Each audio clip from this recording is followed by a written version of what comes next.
Every time I think about those kids, it gets me mad. And by the way, it happens on the streets of Chicago every day.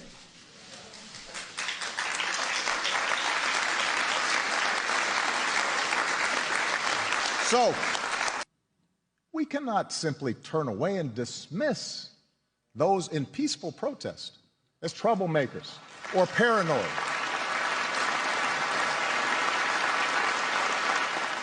Whether you are black or white or Hispanic or Asian or Native American or of Middle Eastern descent, we have all seen this bigotry in our own lives at some point. We've heard it at times in our own homes.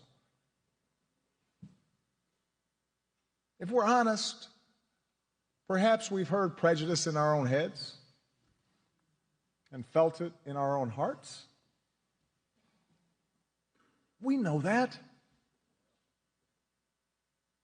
And while some suffer far more under racism's burden,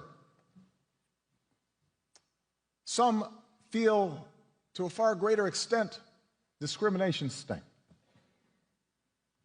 Although most of us do our best to guard against it and teach our children better, none of us is entirely innocent. No institution is entirely immune. And that includes our police departments. We know this.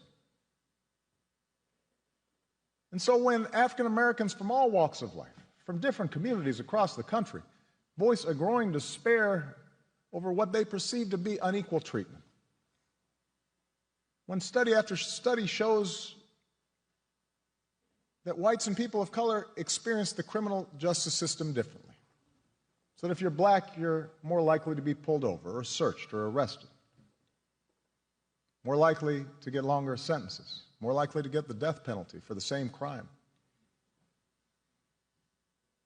When mothers and fathers raise their kids right and have the talk about how to respond if stopped by a police officer, yes, sir, no, sir, but still fear that something terrible may happen when their child walks out the door,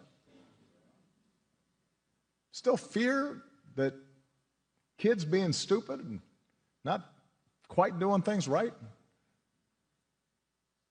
might end in tragedy. When all this takes place more than 50 years after the passage of the Civil Rights Act, we cannot simply turn away and dismiss those in peaceful protest as troublemakers or paranoid.